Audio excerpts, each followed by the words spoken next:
말씀 제목은 그리스도의 가정과 사회생활입니다. 우리 기독교 선교사들이 복음을 들어간 나라에서는 나라와 사회의 변화가 일어났습니다. 특히 대한민국이 있기 전에 조선의 복음이 전해졌을 때는 거의 사회혁명에 가까운 변화들이 일어났습니다. 당시 조선은 주인과 종이라는 철저한 계급사회였죠.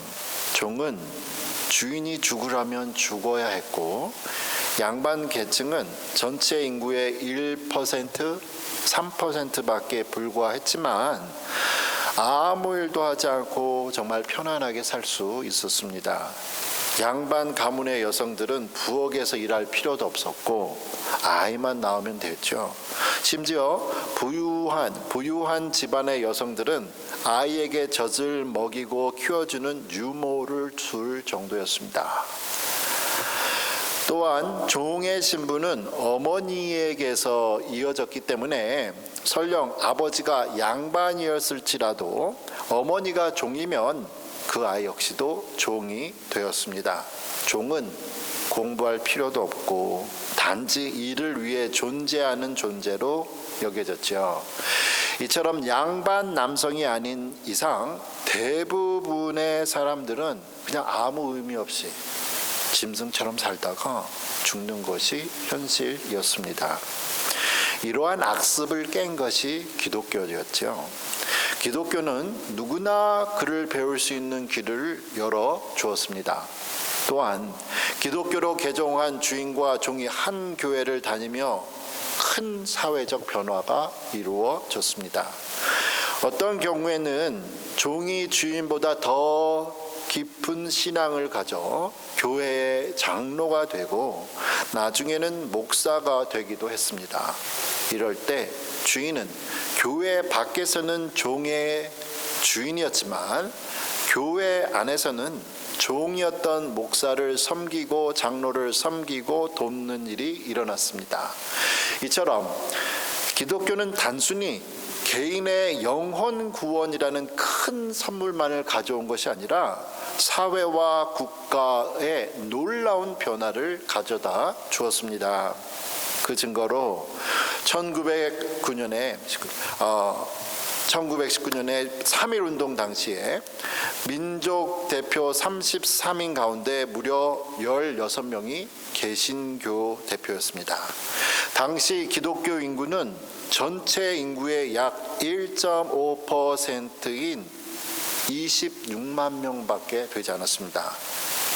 즉 교회가 참여하지 않았다면 3.1운동은 일어나기 어려웠을 것이며, 이는 기독교가 우리 역사 속에서 매우 중요한 역할을 했음을 보여주고 있습니다.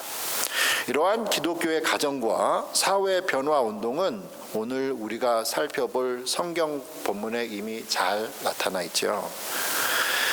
에베소서 6장 1절, 2절, 3절 먼저 보겠습니다. 자녀들아, 주 안에서 너희 부모에게 순종하라. 이것이 옳으니라. 내 아버지와 어머니를 공경하라.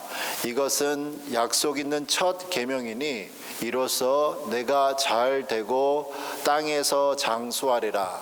우리 교회에 어떤 분이 성경책을 도내셨는데 여기 이렇게 썼어요. 아멘, 할렐루야. 아마 아버지가 어머니가 쓴 것 같아요. 자녀들이 부모의 말을 잘 듣지 않는 것은 지금이나 예나 그렇게 크게 다르지 않았던 것 같습니다. 지금 바울이 말하고 있는 내용은 바울이 처음 말하는 게 아니라 바울보다 1500년 전에 하나님께서 모세에게 주신 10계명 가운데 제5계명에 해당됩니다. 출애굽기 20장 12절에 이렇게 말씀하시죠. 내 부모를 공경하라. 그리하면 내 하나님 여호와가 내게 준 땅에서 내 생명이 길리라. 하나님께서 모세에게 10가지 계명을 주셨을 때 그중 첫 4계명은 하나님과 사람 사이의 관계이죠. 그리고 5번째부터 10번째까지 사람과 사람 사이의 관계에 대한 계명을 주셨습니다. 하나님께서는 사람과의 관계에서 가장 첫 계명으로 바로 이거, 자녀들이 부모를 공경하라고 명령하셨습니다.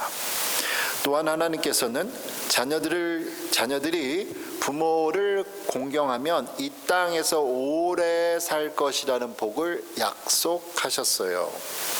하나님께서 이렇게까지 말씀하신 이유는 자녀들이 부모의 말을 잘 듣지 않기 때문입니다. 우리가 다 어린 시절을 지났는데 여러분 어렸을 때 정말 단 한 번도 부모님께 거역 없이 항상 부모의 말씀에 절대적으로 순종하신 분 있으시면 손을 다 내리세요. 다 올려야 돼요 지금. 제가 고등학교 때 영어 시간에 선생님께서 우리가 워낙 말을 듣지 않자 해주셨던 말씀이 지금도 기억이 납니다. 선생님께서 하시는 말씀이 고고학자들이 약 5,000년 전에 유물을 발견했다는 거예요. 그 유물 안에는 알 수 없는 문자가 적혀 있었습니다. 많은 학자들이 오랜 시간 연구 끝에 드디어 그 문자를 해독해냈습니다. 그 내용이 이러지요. 요즘 애들은 부모와 어른들의 말을 듣지 않고 예의가 없다. 5,000년 전에도 그게 사회 문제가 된 거예요. 여러분, 자녀들이 부모를 공경한다는 것은 하나님께서 장수의 복을 약속하셨음에도 불구하고 실제로는 쉽지 않았던 거예요. 이것은 유대인들만의 문제가 아니라 전 세계 모든 나라와 역사에서 공통적으로 나타나는 현상입니다. 그럼에도 불구하고 지금 바울이 이렇게 말하죠. 아무리 온 세상이 다 그렇게 한다 해도 기독교인만은 그렇게 살아서는 안 된다는 거예요. 그렇다면 성경 전체를 통해서 구약 성경에서나 신약 성경에서 하나님께서 자녀들에게 부모를 공경하라고 하신 이유는 뭘까요? 요한일서 4장 20절에 이렇게 말씀합니다. 누구든지 하나님을 사랑하노라 하고 그 형제를 미워하면 이는 거짓말하는 자니 보는 바 그 형제를 사랑하지 아니하는 자는 보지 못하는 바 하나님을 사랑할 수 없느니라. 성경이 이렇게 말하잖아요. 눈에 보이는 형제를 사랑하지 못하는 사람이 어떻게 눈에 보이지 않는 하나님을 사랑할 수 있느냐. 다시 말해서 나를 낳아주시고 길러주신 부모도 잘 섬기지 못하면서 하나님을 사랑하고 다른 사람들을 섬긴다는 것은 말도 되지 않는다는 거예요. 자녀들이 부모를 공경하고 잘 섬기는 것은 하나님께서 기뻐하시는 일입니다. 예수님께서도 자녀의 부모 공경이 얼마나 중요한지, 그게 하나님의 뜻인지를 잘 아셨기 때문에 예수님이 30살 조금 넘어서 십자가에서 죽으셨을 때 홀로 남게 된 어머니를 십자가에서 그러죠. 어머니여 당신의 아들입니다 하고 요한을 소개해 줬어요. 요한아 우리 어머니 좀 잘 부탁한다 라는 거죠. 부모를 공경하는 일은 모든 것의 근본이고 하나님께서 인간관계 속에 가장 기본적으로 원하시는 일입니다. 그렇다면 부모는 자녀들에게 단지 권위를 내세우고 순종만 강요해야 할까요? 에베소서 6장 4절을 보겠습니다. 또 아비들아 너희 자녀를 노엽게 하지 말고 오직 주의 교훈과 훈계로 양육하라. 지금 바울이 이 편지를 쓴 대상은 에베소 지역의 기독교인들이었습니다. 이 지역은 전통 오늘날 터키 땅이기 때문에 이 지역은 전통적인 유대인 땅이 아니죠. 이곳은 그리스와 로마 문명의 영향을 받은 곳입니다. 에베소의 기독교인들도 구약 성경의 가르침과 전통을 따라 살아온 유대 민족이 아니라 그리스, 로마 문화 속에서 태어나고 자란 사람들이었어요. 또한 이 당시 예수님을 믿게 된 에베소 지역의 대부분의 사람들은 귀족이 아니라 평민 계층이었습니다.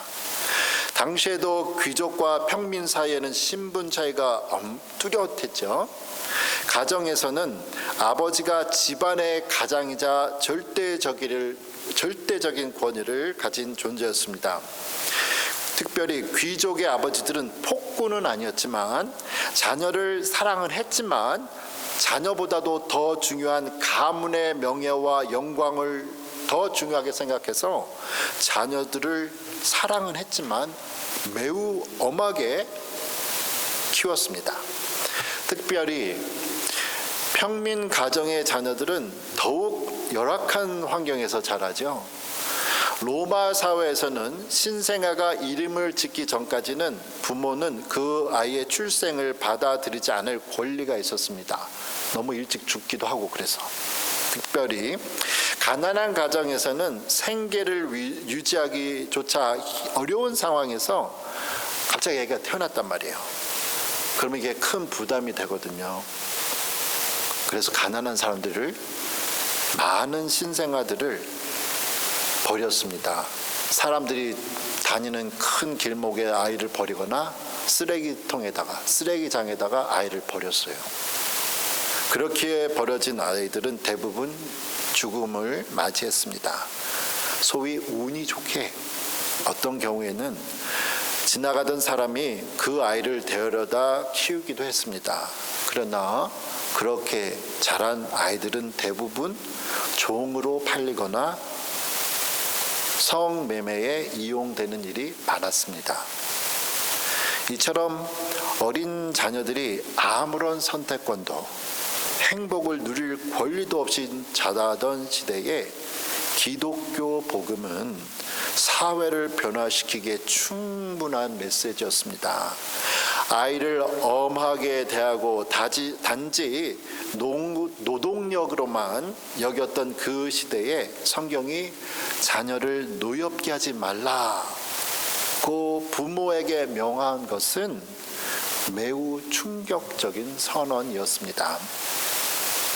그래서 예수님께서 어린아이들을 안아주시고 축복하신 모습은 당시 유대인에게서도 큰 놀라움으로 받아들였지요. 그 장면은 단순한 따뜻한 행동을 넘어서 당시 사회의 통념을 깨뜨리는 혁명적인 사건이었습니다. 이렇게 에베소가 지어지고 서가 지어지고 2000년이라는 시간이 지났고 시간이 많이 지났지만 성경은 부모에게 자녀를 소유물이 아니라 하나님께서 잠시 맡기신 귀하고 귀한 선물로 여기며 존중하고 양육하라고 가르치고 있습니다. 그러나 실제로 그런 가정이 많지 않은 게 또 현실이기 때문에 오늘 성경이 우리에게 말하는 겁니다. 이제 바울이 이렇게 부모와 자녀 간의 사랑과 공경을 강조한 가정생활의 범위를 넘어서 더 넓은 사회생활로 시선을 확장해 말하고 있습니다.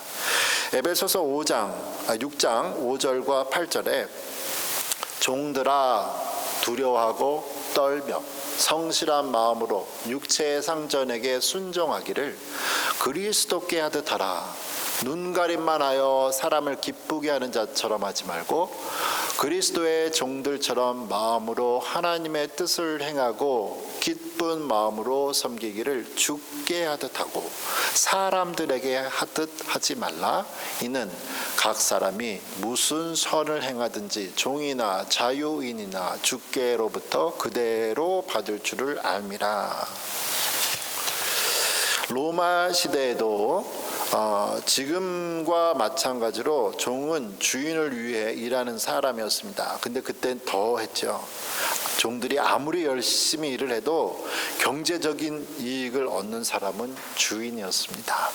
그러다 보니 종이 주인의 눈치를 보며 대충 일을 해도 누가 뭐라고 말을 할 사람이 없었죠. 하지만 바울은 그리스도인이 된 이 종들에게 그리스도인 종은 달라야 한다고 또 말을 하고 있습니다. 바울 역시 2000년 전의 문화와 사회 구조 속에서 살았던 사람이었고, 미래의 노예나 종의 개념이 사라질 세상은 경험하지 못한 사람이었어요. 그럼에도 불구하고 그는 당시에 존재했던 종들에게 그리스도인의 직업관에 대해서 분명히 말씀하고 있습니다. 그게 내용이 이렇죠.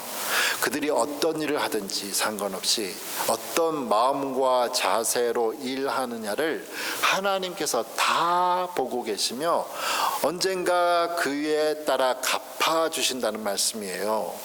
이러한 말씀을 예수님은 누가복음 16장 10절 12절에서 말씀하셨습니다. 지극히 작은 것에 충성된 자는 큰 것에도 충성되고 지극히 작은 것에 불의한 자는 큰 것에도 불의하니라. 너희가 만일 불의한 재물에도 충성하지 아니하면 누가 참된 것으로 너희에게 맡기겠느냐. 너희가 만일 남의 것에 충성하지 아니하면 누가 너희의 것을 너희에게 주겠느냐. 하나님께서는 오늘도 우리가 하고 있는 학교 공부나 교회, 사회에서의 봉사, 그리고 직장 생활에서 임하는 우리의 태도를 주의 깊게 보신다는 거죠. 구약 성경을 보면 요셉이 억울하게 감옥에 갇혔을 때였습니다. 그러나 요셉은 감옥이라는 상황에서도 최선을 다해 성실하게 일했습니다. 그의 성실함은 감옥을 관리하던 책임자에게까지 감동을 주었죠. 우리에게 필요한 것은 내가 이런 일을 왜 해야지? 라는 불평과 원망이 아니라 지금 내게 맡겨진 일을 통해 하나님을 기쁘시게 하려 하는 이 성실함입니다. 성경은 종들에게 그들의 주인을 섬기기를 하나님과 예수님을 섬기듯 하라고 가르치죠. 이렇게 보면 주인 입장에서는 참 좋은 일이에요. 그러나 성경은 주인에게도 동일하게 중요한 명령을 하고 있습니다. 에베소서 6장 9절에 상전들아 너희도 그들에게 이와 같이 하고 위협을 그치라. 이는 그들과 너희의 상전이 하늘에 계시고 그에게는 사람을 외모로 취하는 일이 없는 줄 너희가 알미라. 로마 시대에는 노예가 재산으로 간주되었기 때문에 보통 인간으로서의 인정을 받지 못했죠. 고대 로마에서 노예를 다루는 방식은 매우 간혹했고 그로 인해서 노예들도 노예 해방운동을, 노예 전쟁이 일어나는 상황이 자주 있었습니다.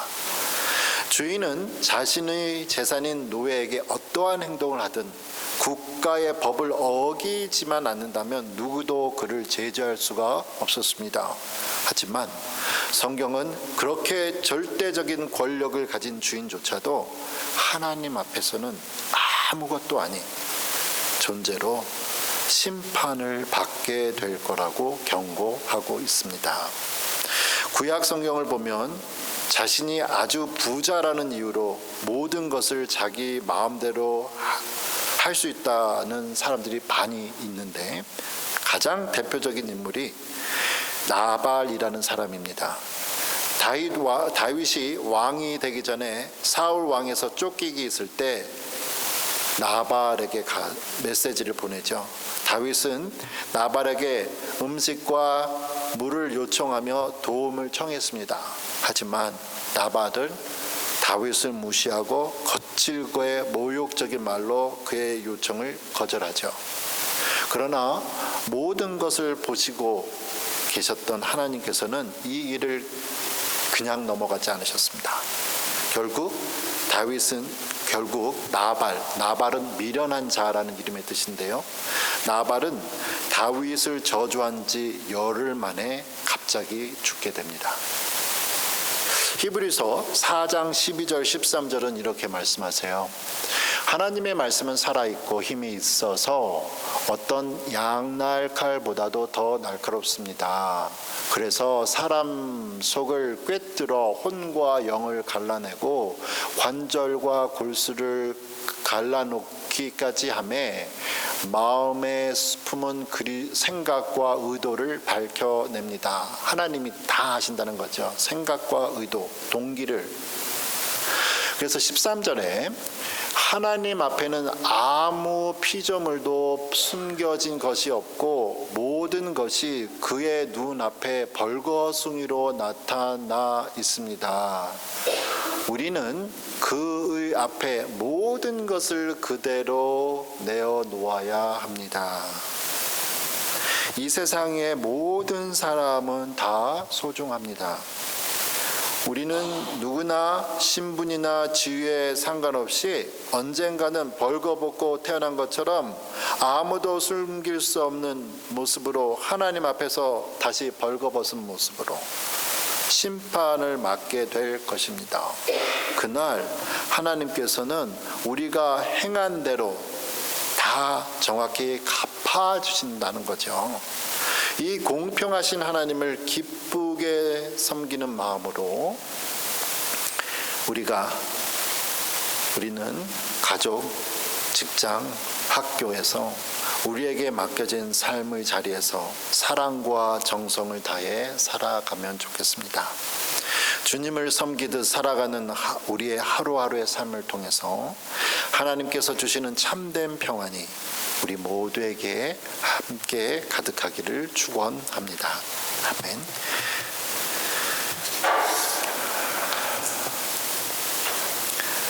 살아계신 하나님